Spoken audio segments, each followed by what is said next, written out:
जगद्गुरु नरेंद्राचार्य महाराज की जय। सद्गुरु काळ सिद्धेश्वर महाराज की जय। संत शिरोमणि गजानन महाराज की जय। आद्य जगद्गुरु रामानंदाचार्य महाराज की जय। सिया वल्लभ रामचंद्र की जय। श्री लीलामृत प्रथम खंड अध्याय पहिला। श्री गणेशाय नमः। श्री सरस्वते नमः। श्री गुरुभ्यो नमः। ओम नमो जी विश्वचालका जगतवंद्या ब्रह्मांड नायका। एके स्थानी असोनी अनेका भासशी तू विश्वमय। दिनकर जैसा नभी प्रकटला अंधकाराचा नाश झाला। तैसा तो हृदय प्रकटला तर होईन मी विश्वव्यापी। भास्कर जीवन देता फुले कमल जैसे हसते फुलले। तुझ्या प्राप्तीने तैसे झाले या जीवाचे कृपापात्र। या जीवाचे मनी लागली आहे आसझणी। गुरु शिष्य संवादानी भक्ती मार्ग सांगावा। भक्तीचे न योग देव निश्चय पावती मानव। ऐसा हे अभिप्राव या त्रिभुवनी। मुख्य देवाचा निश्चय साधक भक्ताचा निश्चय जीव शिवाचा निश्चय या ग्रंथी बोलावा। या स्तव माझे अंतरी भरावे सर्व काळ वास्तव्य करावे। या नरेंद्रास्माक शून्यास वदवावे अपुल्या कृपा कटाक्षे। विद्वान नव्हे मी कोणी हे ठाऊक असे मनी। पर्यंतरीचा भाव जाणूनी सहाय्य करावे पंढरीनाथा। तुझ्या कृपा प्रसादानं हो दे पुष्प छान। काया वाचा मन शरणालो देवा तुला। मार्ग सापडे सुगम न लगे साधन दुर्गम। श्री गणेशाय नमः। वंदन तुझ अति आदरे। जय जयाजी एकदंता विघ्नांतका सिद्धिदाता। पादपद्मा तुझ्या वंदिता ग्रंथाक्षरा बोलवी। सकल मंगला माझी एक प्रथम पूजावा विघ्ननायक। श्रुती स्मृती बोलते कौतुक निर्विघ्न करी कार्यसिद्धी। तुझ्या कृपेचे नेमुळे वितळती भ्रांतीची पडळे। विघ्ने कापती चळचळे म्हणून नामे विघ्नहर। जयाचे करिता ध्यान वाटे परम समाधान। नेत्री रिघून यामन पांगुळे होते सर्व अंग। तुझे रूप वितंड महामूर्ती महाप्रचंड। विस्तीर्ण भाळी उदंड सिंदूर असे चर्चिला। नाना सुगंधे परिमळ थबथबा गणती गंडथळ। ऐसा गणेश मंगळ ब्रह्मादिक वंदिती। चतुर्भुज असे लंबोदर कासे निसिला पितांबर। फडके दोधींचा फणीवर धुदुकार टाकी। डोलवी मस्तक जीवालाळी घालुनी बैसला वेटोळी। उभारुनी नाभे कमळी टकामका पाहे। नाना प्रकारे कुशमाळा हे देवा तुझ्या रुळती गळा। शोभे परशु आणि कमळा हाती असे मोदक। ऋणझुणू वाजती नुपुरे घागरिया सहित मनोहरे। वांकी बोभाटती गजरे पाऊले दोन्ही। ऐसे सर्वांग सुंदर सकळ विद्यांचा आगर। त्यासी माझा नमस्कार साष्टांग भावे। ऐसा गणेश मंगलमूर्ती स्तविला मी यथामती। इच्छा धरुनी चित्ती ग्रंथ करावा सुरस। आता वंदितो वेदमाता श्री शारदा ब्रह्मसुता। शब्दमूळ वाग्देवता महामाया। जे फुटती शब्दांकुर सांगे वैखरी अपार। जे शब्दांचे अभ्यांतर उकलुनी दावी। शास्त्र पुराणे वेद श्रुती अखंड तिचे श्रवण करीती। जी हरिभक्तांची बीजभक्ती अनंत माया वैष्णवी। जी ब्रह्मादिकांची जननी जी योगियांच्या ध्यानी। जी सिद्धांच्या अंतःकरणी स्वानंदी ज्ञानशक्ती। जी महापुरुषांची भार्या असे संलग्न तुर्या। जिचे करिता महत् कार्या प्रवर्तले साधू। जिचे गायनाचा विलास मधुर ध्वनी नवरस। भुलवी नादे जनास ऐसी हंसवाहिनी। काश्मीर देशी अधिष्ठान सुंदर मयूर तिचे वाहन। जिरेसी जिची निस्फुरण विद्या देवी। मी पणाची जी स्फूर्ती तीही तुझीच शक्ती। स्तुती करिता मती कुंठित होय। ग्रंथ लेखनाची स्फूर्ती उपजविली जैसी चित्ती। दे आता मजमती ग्रंथ लिखाण करावया। आता वंदू सद्गुरुमाय जे देवाचेही आदिध्येय। सद्भावे वंदिता पाय द्वैत भाव मावळे। न कळे नीती नीती ऐसे बोलत असे श्रुती। तेथे मज मूर्खाची मते चालेल कैसी। मायेच्या बळे करीन स्तवन ऐसे वांछित आहे मन। माया होई लज्जा मन सांगा मी काय करू। ना दिसे परमात्मा साकार रूप सद्गुरु महात्मा। ऐसे बोलिला वेदात्मा वदण्यासी। हरिहर ब्रह्मादिक नाश पावती सकळिक। सर्वदा शाश्वत ऐक सद्गुरुपद। सद्गुरुसी उपमा द्यावी अमृत तरी अमर धरती मृत्यू पंथ। सद्गुरु कृपा यथार्थ अमर करी। सद्गुरुसी बोलावे कल्पतरू तरी हा कल्पनेतीत विचारू। कल्पवृक्षांचा अंगीकारू कोण करी। लोखंडाचे सुवर्ण काही सर्वथा होणार नाही। तैसे सद्गुरूंचे नाही शिष्य बनवी आपणा समान। तयासी उपमा काय द्यावी तयापुढे त्या काहीच नाही। शेषही थकला लवलाही वर्णन त्याचे करताना। म्हणून सद्गुरु वर्णवेना सर्व उपमा आणि वर्णना। तयापुढे असती ठेंगण्या काही केल्या। गुरु वाचून इतरला ऐसा कोणी नाही केला। महिमा न वाचे वर्णिला निरुपमेय। गुरूंचे घरी पाणी भरी अथवा सडा संमार्जन करी। रिद्धी सिद्धी तयाचे द्वारी सदा असते तिष्ठत। ऐसा तू सद्गुरु राव चरणी राहो सद्भाव। हृदयस्थ स्वयंमेव बोलवी बोल। तुझ्या कृपा प्रसादे चित्ती चरित्र वदविण्याची द्यावी स्फूर्ती। कृपा कटाक्षे करी तृप्ती हे लीलामृत लिहिण्यास।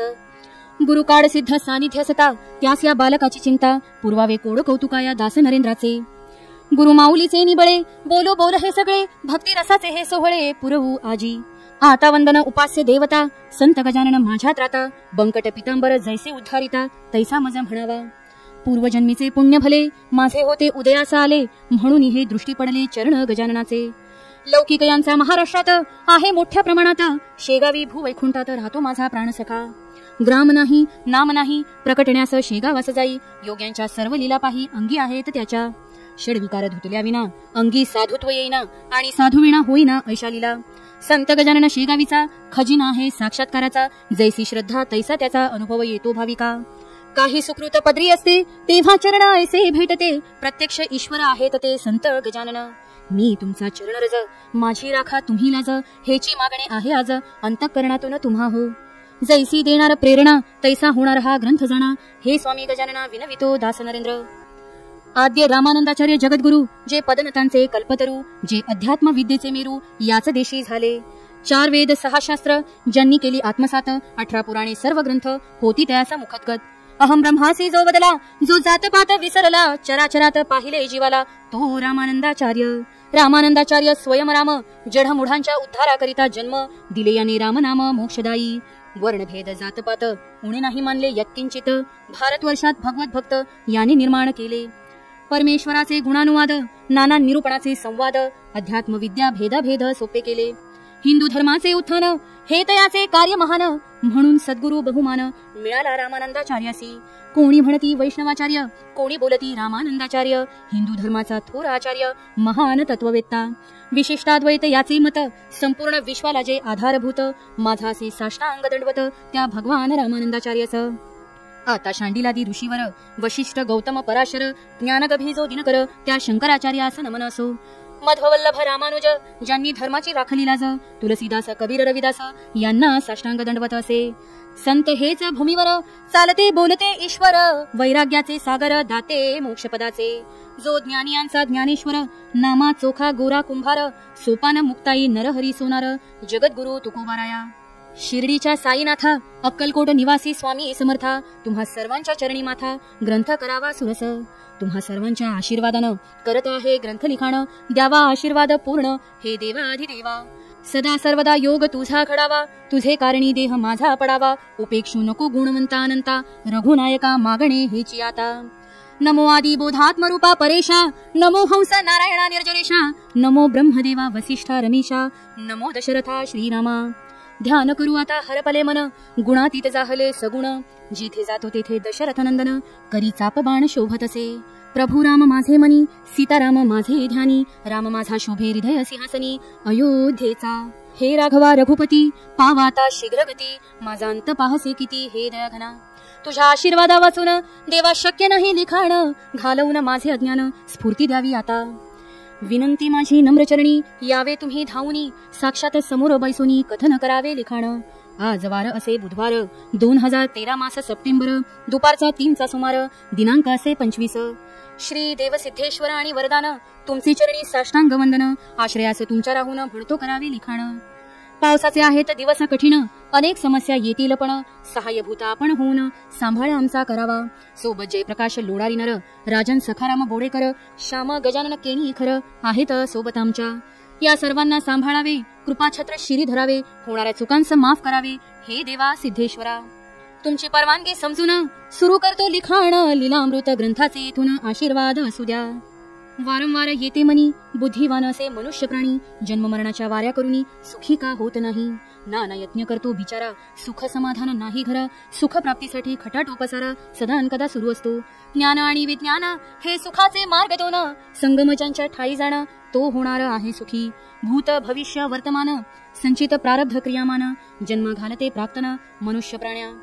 कोणी असो रावरंक स्त्री पुरुष असो बालक आस्तिक असो वा नास्तिक प्राक्तन कोणा चुकली नाही. गणेश पुराणी जी वाचली कथा ही फार चांगली ती येथे वर्णिली राजा सोमकांताची. हा राजा धर्मपरायण बुद्धीने होता बृहस्पती जाण क्षमाशील आणि ऐश्वर्यवान जणू दुसरा कुबेर.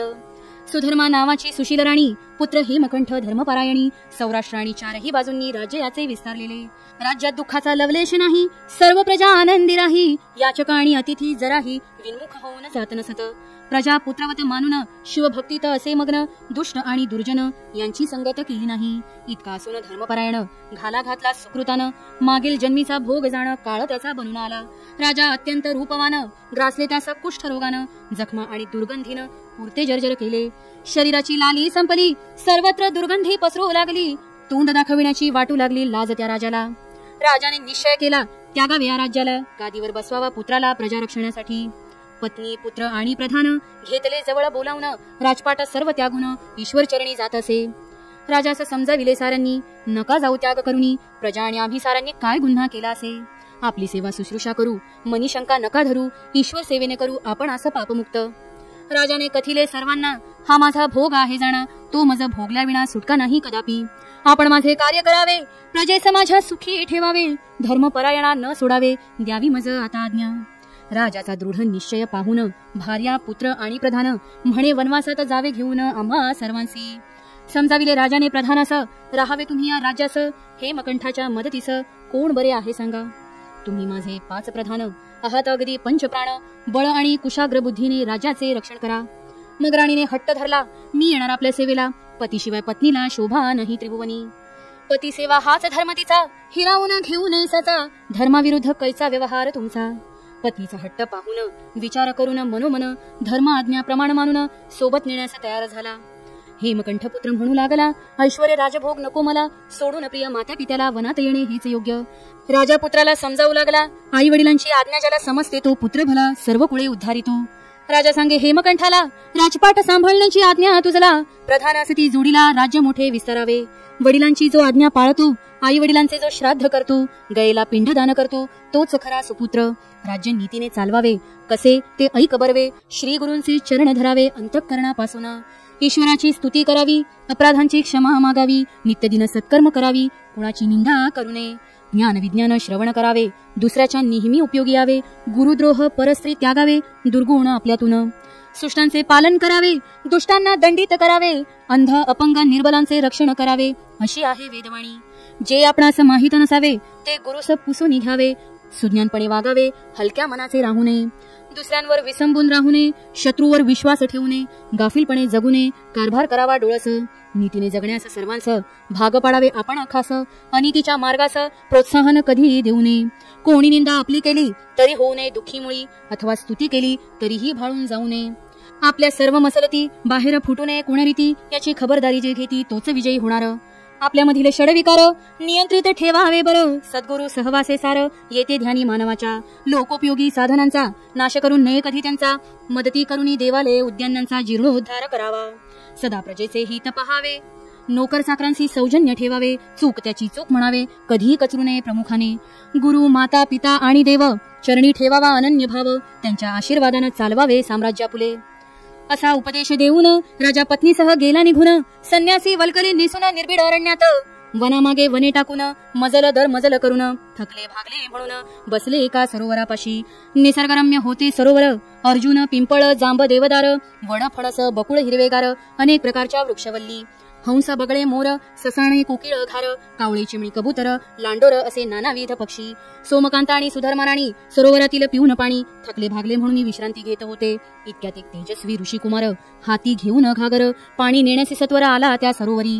राणी सुधर्मास आश्चर्य वाटले. तिने कुतूहलाने त्या मुलास विचारले, तुझे इथे येणे कसे झाले? कोण तुझे माता पिता? ऋषीपुत्र बोलू लागला, भृगुपुत्र म्हणतात मला. माझी माता पुलोत्तमा च्यवन माझे नाव आहे.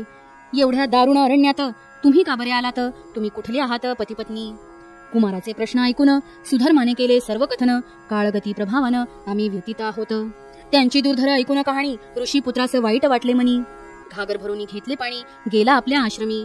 भृगुपित्यास केला नमस्कार. सोमकांताचा प्रसंग सांगितला सत्वर. करावा त्यांचा उद्धार, ऐसी केली विनवणी.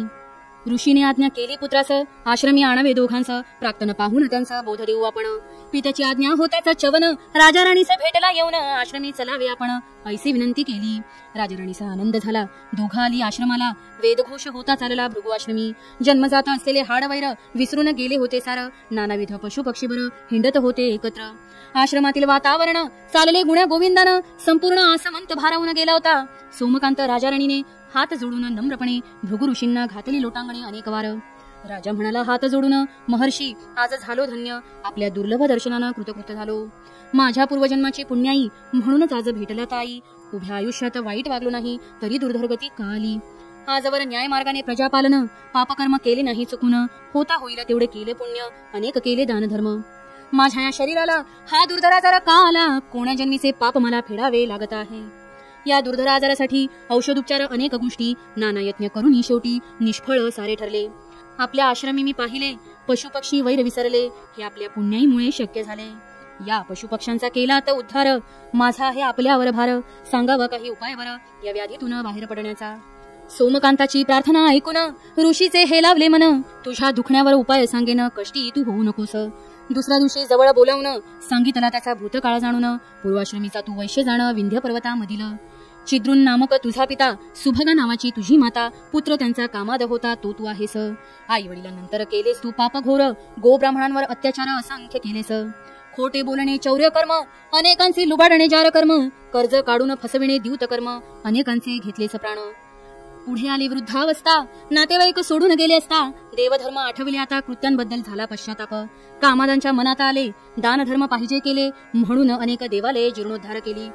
कालांतराने कामात मरण पावला, यमाने विचारले बोल तुला, पुण्य की पापाची तुला प्रथम शिक्षा हवी. प्रथम पुण्य भोगतो कामाद म्हणाला, म्हणून सौराष्ट्र देशी जन्म झाला. सोमकांत म्हणून देह मिळाला पूर्व सुकृताने. पुण्य संचय संपल्यावर मागील पापांचा झाला जोर, कुष्ठरोग बनून बर आला तुला छळयासी. पूर्वजन्मीचे पाप घोर, नुसत्या औषधीने नाही बरा होणार तुझा हा आजार पूर्ण बरा. तू वाच गणेश पुराण, तन मन सर्व अर्पुन, मग औषधीला येईल गुण, आजारातून मुक्त होशील. सोमकांताने तसे केले, मनापासून हो भले, भोगातून मुक्त केले श्री गणेश देवाने. भृगु आणि सोमकांत कथा गणेश पुराणी वाचता मनी आला विचार आता, तो समजावून सांगतो. मानव या प्राण्याला त्रिविध ताप भोगाला सामोरे जावे लागे सर्वाला, चुकविता नाही येणार. जो तिन्ही ताप पोळला तो संत संगे निवाला, अंजन घालती त्याच्या डोळा साधू संत महापुरुष. काही असती विज्ञानवादी त्यांचा नसतो विश्वास कधी, अध्यात्म आणि संत संगती थोतांड वाटती त्यांना. ज्ञान विज्ञान अज्ञान जीवनाचा आहे त्रिकोण, नुसते विज्ञान विज्ञान करून समाधान नाही मिळणार. विज्ञान आणि ज्ञान जीवन रथाची चाके दोन, चालतात जेव्हा समान तेव्हा मिळे सुख आणि समाधान. असो अध्यात्मशास्त्रात आहे सांगितले, त्रिविध तापांच्या भोगांमुळे मानवी जीवास भोगावे लागले अनेक दुःखापभोग. पहिल्या तापास म्हणती भौतिक, दुसऱ्या तापास म्हणती आध्यात्मिक, तिसरा ताप असे आदिदैविक, असा उल्लेख अनेक धर्मग्रंथी. भौतिक तापाचा उतारा, औषधी उपाय करा, रोगराईचा नका देऊ थारा, म्हणजे हा ताप निवळेल की. आध्यात्मिक तापांनी गंडातरे सोडती त्रासूनी, औषधी आणि उपासनांनी परिहार करता येतो त्याचा. मागील जन्मीच्या कुकर्मांनी या जन्मी होता हानी, नाना शरीरी व्याधी होऊनी जर्जर व्हावे लागते. शरीर शक्ती द्रव्य शक्तीच्या जोरावर माणूस करतो अन्याय घोर, मग कर्मांचा हिशोब बरं फेडावा लागतो. मृत्यूनंतर काहीच नाही, आत्मा कुठेच जात नाही, ऐसा दावा करतात काही तर्क वेत्ते. आपल्या वेदपुराणांनी कथिले, आत्म्याच्या चिरंजीवतेमुळे वारंवार त्यास जन्म मिळे कर्म फेडण्याकरिता. तेने ते जन्म घेती, वेगवेगळ्या योनी मिळती, पाप पुण्याचा हिशोब फेडती राजा सोमकांतासारखा. अशा भोगास म्हणती आदिदैविक, हा कोणी नाही चुकवू शकत. साधू संतांच्या सानिध्यात तीव्रता त्याची कमी होते. भोग संपण्यासाठी कराव्या लागती चांगल्या गोष्टी, साधू संत असती पाठी तर ते शक्य आहे. या कलियुगाच्या प्रभावानं माणसाने सोडले माणुसकीपण, नीती सदाचार गुंडाळून पशुसारखा जगत आहे. नीतिमूल्यांचे मानवी जीवन देते जीवास सुख समाधान, कर्म बुद्धी आणि मन जीवनमान उंचावते. म्हणून आता व्हा सावधान, साधू संतांचे धरावे चरण, त्यांच्या शिकवणीप्रमाणे व्हावे आता डोळस. तुम्ही जगा दुसऱ्याला जगवा, ध्यानी असू द्या संदेश बरवा, हा जीवनाचा अमूल्य ठेवा, काही केल्या सोडू नका. या शिकवणीचे करा आचरण, जीवनात राहणार नाही उण, काडसिद्धांची घेऊन आण सांगतो मी तुम्हा. इति नरेंद्रदास विरचित हा ग्रंथ लीलामृत, सुखद हो भाविकांप्रत हेच विनवी ईश्वरा. इति प्रथमोध्याय समाप्त. जगद्गुरु नरेंद्राचार्य महाराज की जय. सद्गुरु काडसिद्धेश्वर महाराज की जय. संत शिरोमणी गजानन महाराज की जय। आद्य जगत गुरु रामानंदाचार्य महाराज की जय। सिया वल्लभ रामचंद्र की जय।